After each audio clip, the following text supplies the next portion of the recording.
For those of you who don't know, I just wanted to introduce you. If you want to introduce yourself, or I can introduce you,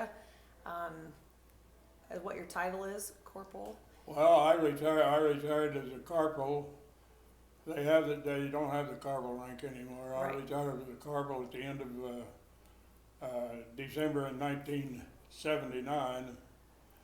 I went to work the first part of January in 1950. So I was a trooper for 30 years. For 30 years. And you remember it, I know we've been talking, and you remember it like it was yesterday. So when you started the academy, how long was it that they taught you in the academy? I think at the time I went through the academy, which was located out at the fairground at that time, I think our schooling was either 3 weeks or 5 weeks. I don't remember for certain. Okay. But and you were, how old were you when you started that academy? I was 22 years old when I first started. I was one of the youngest in our class. Okay, and you served for 30 years, and after you retired, you did something else in addition to that. After I retired, our sheriff down in the county that I lived in had committed suicide, and I was appointed sheriff for 6 months, and then I had to run in November of 1980 for sheriff. I was sheriff 10 years. I was elected 3 times in the county. That's fantastic. What was the county again? Rich? The county was Richland. The city, the county seat was Albany. In Albany, okay. And one of your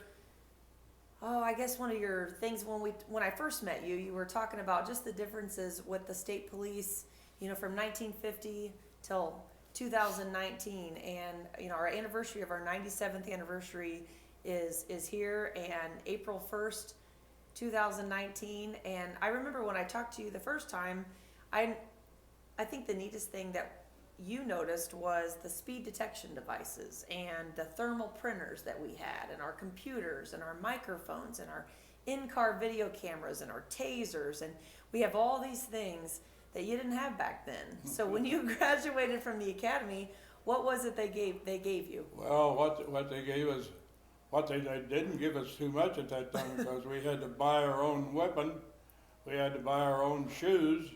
They did furnish the uniform. You got 5 shirts and 3 pair of pants and a tie. They furnished a tie, and we had to wear a tie Year round. year round, and that Sam Brown belt year round. So that Sam Brown is one of the things that we don't wear anymore, but I do sure think it looks sharp. And I just saw your pictures in there, and I noticed they don't have any of these patches on them, and our uniforms have changed a little bit with our patches over the years. And our badges as well. So when they gave you your gun, when you chose which gun you were going to purchase, you chose can you tell everybody what you had back then? I selected a Colt 6-inch revolver. The guys could get what they wanted. They could buy what they wanted, but the weapon had to be approved by the department. Okay. So they were all reliable weapons, but everybody had, I think, was about a different kind of, from 4-inch to you couldn't carry a 2-inch. You couldn't carry a 2-inch, and I selected that 6-inch because I wasn't a very good shot to start with. So what was your car again? The first car I had was a 1946 Ford. A 46 Ford. 4-door Ford. As I recall, Big John Boyd from down in District 13 was my training officer, and our 46 Ford, you get driving at the time at nights that the lights would go out. They couldn't figure out the state garage why the lights went out, so we drove it like it was. So one of the things that you said that you came across recently was a book that you had found. Oh, yeah. In my moving here to Bridlebrook, my kids going through my library at home found a rules and regulations of the Illinois State Police from 1950 when I went on. Some of the things in there it was unbelievable. If any of you have a book that rules and regulations back at that time, I was going to give it to Tracy, and my boy was home last November, and he talked me out of it. So, Well, maybe I'll take a picture of it, and then that way he can hang on to it for you. but it had a lot of stuff in it that was unbelievable. You know, we had to pay for our own insurance, car insurance. We had to carry insurance on a motorcycle. We didn't ride them, and we still had a few in the department, but they were just ridden at parades. And like I say, you had to buy your own Sam Brown belt, your own pistol, your own shoes. If you wore gloves, you had to buy your own gloves. And then the radios weren't as high tech as they were now. The radios were something else. They were the old radios that were carried on the back of motorcycles when the motorcycles was in use, and you'd be lucky to get to your station that you called Effingham for my headquarters. Now, So I now- lived down at Albany, a long way to try to get to. So now in these radios here, I'll show you this.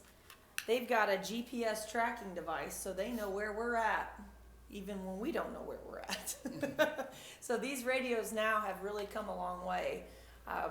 You know, we have them on our person. Did you wear them on your person or only in the car? Did it have armor? No, the radios. You didn't have one that you held with you. It was only in the car. Oh, Lord, no. Okay. And then, did you not wear body armor back then? Didn't have body armor until I imagine the early 70s, Okay. maybe the late 80s or 60s. I never did wear body armor. Really? Never did. Even as a sheriff? No. Wow. It's kind of like our natural, we all wear them, and that's any more the Well, it's a lifesaver. It's a lifesaver. That's been proven many times. Absolutely. So one of the other things that you mentioned was I would find them very unique experiences, and you've been involved in capturing some subjects that were wanted for killing one of our troopers. And back, what year was that the first one happened? I was involved in two of the troopers that had been shot. I was involved with two.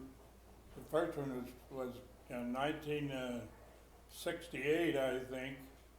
That was Frank Dars. He was killed just north of 4 on Route 45.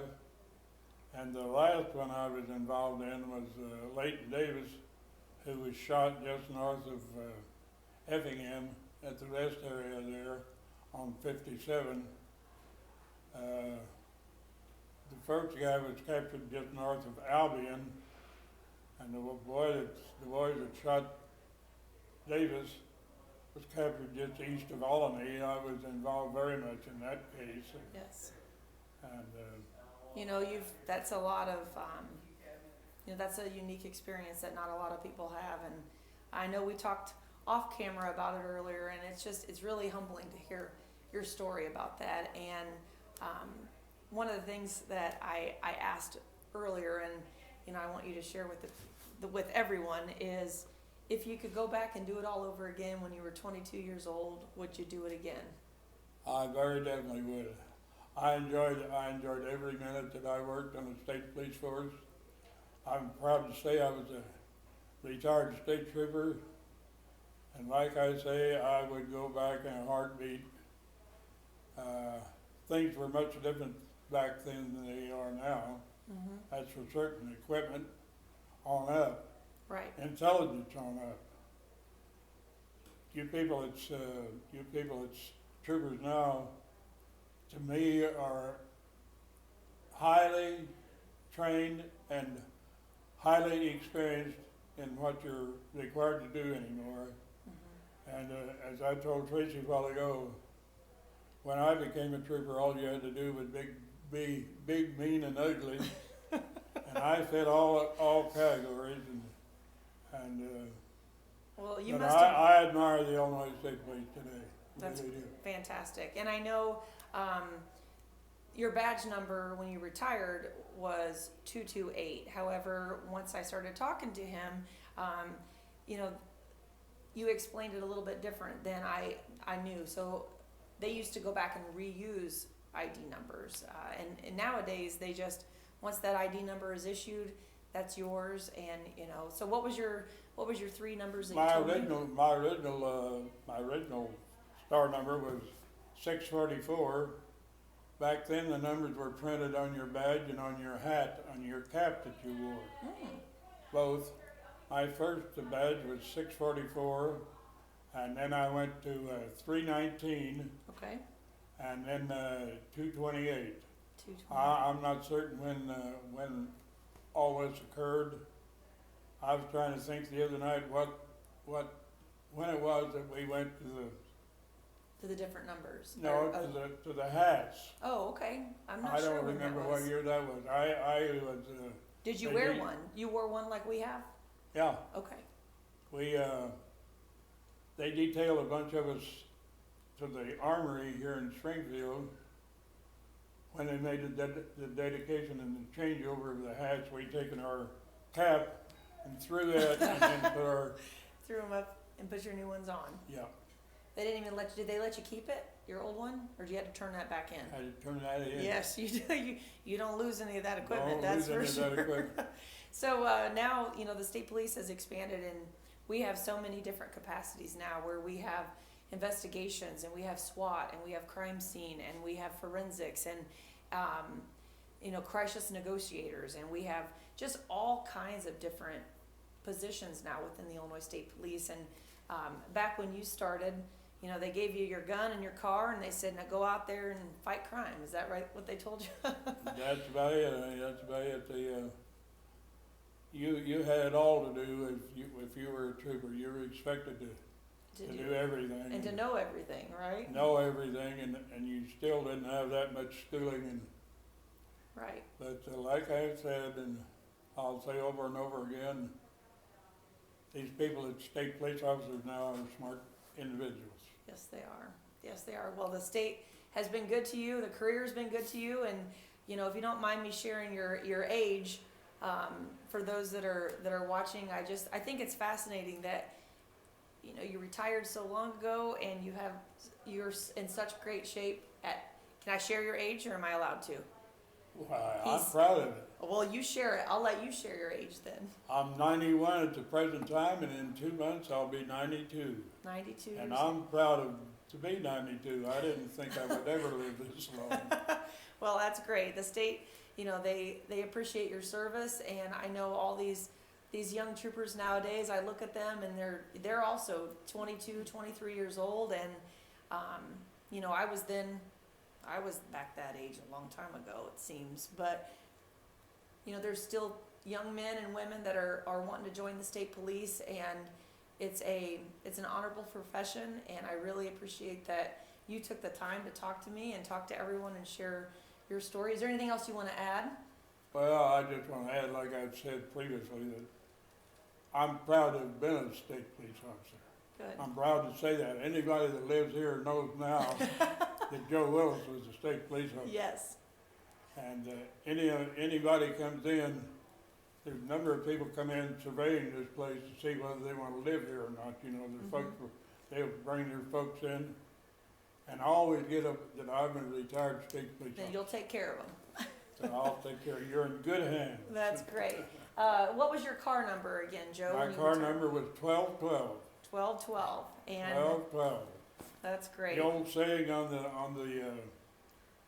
the CBs, 1212, the pursuer of evildoers, the doer of good deeds, the rescuer of damsels in distress. Oh.